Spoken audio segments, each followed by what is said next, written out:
atrocities were not committed secretly or in hidden corners, but in public, in churches, on the streets, and on the squares. Mothers were raped in the presence of their children. Girls were raped in front of their brothers. When even violated corpses could no longer be of use, sticks, iron bars, and telephone receivers were commonly rammed into their vaginas. Jewish commissars had a special desire to defile the churches of Germany. Soon after the fall of Danzig, hundreds of desperate females pleaded with an officer for protection. The Soviet pointed to a Catholic cathedral.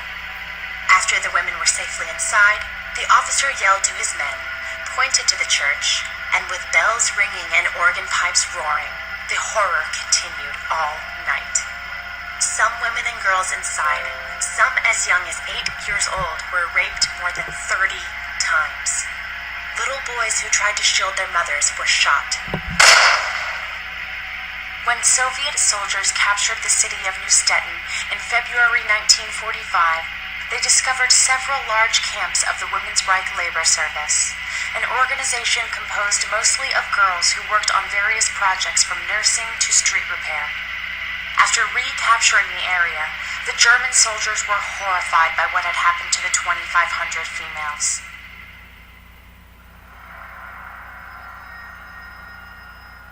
They had never seen anything like it. Utterly and unbelievably monstrous. Naked, dead women lay in many of the rooms. Swastikas had been cut into their abdomens. In some, the intestines bulged out. Breasts were cut up. Faces beaten to a pulp and swollen and puffy. Others had been tied to the furniture by their hands and feet and massacred. A broomstick protruded from the vagina of one, a besom from that of another. Some mothers had to witness how their 10 and 12-year-old daughters were raped by some 20 men. The daughters in turn saw their mothers being raped, even their grandmothers. Similar mayhem engulfed most towns in Western Germany as Americans and British pushed onward. Our own army and the British Army have done their share of looting and raping. We too are considered an army of rapists. Although brutal rapes persisted against the defenseless females, the Allied troops quickly discovered that hunger was a powerful incentive to sexual surrender. Although sex could be bought for a bit of food, a cigarette, or a bar of soap, some victors preferred to take what they wanted, whenever and wherever they pleased.